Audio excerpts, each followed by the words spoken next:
Magandang araw Pilipinas, narito po ang latest Weather Today forecast.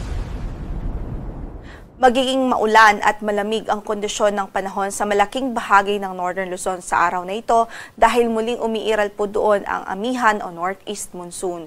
Samantala sa southern portion ng Mindanao ay apektado pa rin ho yan ng Intertropical Convergence Zone o ITCZ.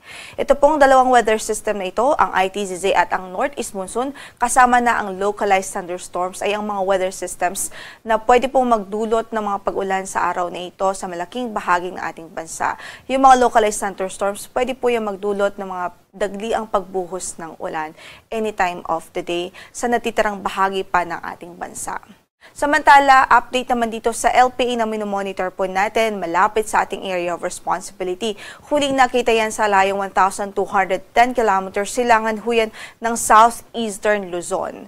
So ngayon ay nasa labas pa nga po ito ng PAR at inaasahan nating papasok ito ng ating area of responsibility ngayong araw din ho. At nananatiling mataas ang tsansa na mabuo ito bilang isang bagyo within the next 24 hours. So kung ito po ay pumasok ng PAR at maging bagyo, ay bibigyan po natin ito ng local name na si Bagyong Wilma.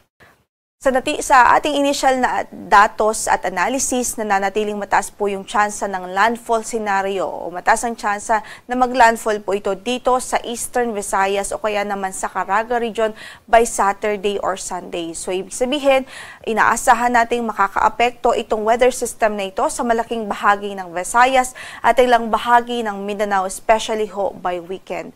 And based na rin sa ating projection, kung hindi po ito magbago, ay may posibilidad po mag-raise na po tayo ng signal o tropical cyclone wind signal number 1 dito sa Eastern Visayas o kaya naman sa Caraga region as early as Thursday. Kaya't mag-antabay po tayo sa magiging update ng Pag-asa ukol dito sa weather disturbance dahil atin pong advice sa ating mga kababayan na kailangan pong magbantay sa magiging update dahil mataas pa naman po ang uncertainty nitong weather system na ito lalo na ito'y LPA pa lamang at may kalayuan pa po sa ating bansa.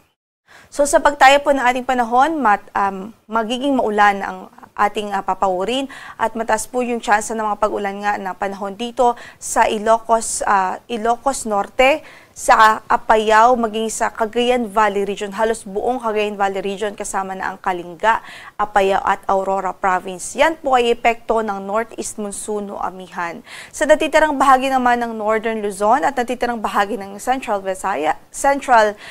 Luzon, inaasahan natin ng mga isolated o pulo-pulong mahihinang pagbuhos ng ulan naman dahil pa rin sa epekto ng amihan.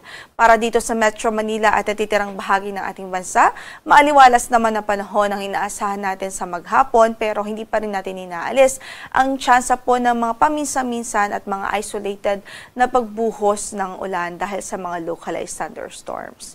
Para sa pagtayo ng ating temperatura sa Metro Manila, 23 to 32 degrees Celsius. Sa Baguio ay 17 to 24 degrees Celsius. Sa Lawag ay 24 to 31 degrees Celsius. Gayon din sa Tuguegarao City, 24 to 32 degrees Celsius naman po sa Legazpi City. Habang malamig pa rin sa Tagaytay from 23 to 30 degrees Celsius. Samantala, para sa pagtayo ng ating panahon, dito po sa southern portion ng Mindanao, partikular sa Basilan, Sulu at Tawi-Tawi, asahan pa rin natin ang maulang panahon doon dahil sa epekto ng Intertropical Convergence Zone. Habang sa natitirang bahagi ng Mindanao, sa buong Kabisayaan, ay naasahan din natin ng improved weather sa araw na ito, maaliwalas ang magiging papawirin, may tsansa lamang ng mga localized thunderstorms. Sa Tacloban, 26 to 31 degrees Celsius ang magiging agwat ng ating temperatura. Sa Iloilo ay 26 to 32 degrees Celsius. Sa Cebu naman ay 27 to 31 degrees Celsius. Sa Cagayan de Oro ay 25 to 31 degrees Celsius. Habang sa Davao ay 25 to 32 degrees Celsius. Sa Zamboanga naman ay 25 to 33 degrees Celsius. Habang sa Puerto Princesa ay 24 to 33 degrees Celsius. Sa Calayan Islands ay 25 to 32 degrees Celsius naman ang inaasahang magiging agwat ng temperatura. Meron po tayong gale warning ngayon dito sa Batanes. Epekto po yan ng bugso o pagbugso po ngayon ng amihan o northeast monsoon. Kaya sa ating mga kababayang mangingisda doon na gumagamit po ng maliliit na sasakyang bandagat, hindi po muna natin ina-advise na pumalaot sa araw na ito dahil magiging delikado pa rin ang kondisyon ng karagatan doon dahil sa malakas na alon o mataas na alon dulot ng bugso ng northeast monsoon. At sa mga susunod na araw ay asahan natin magdadagdag pa tayo ng mga lugar kung saan ay itataas po natin ang ating gale warning dahil nga nakikita po natin yung progression ng amihan ay makakaapekto po talaga sa halos buong Northern Luzon at ilang bahagi ng Central Luzon sa mga susunod na araw.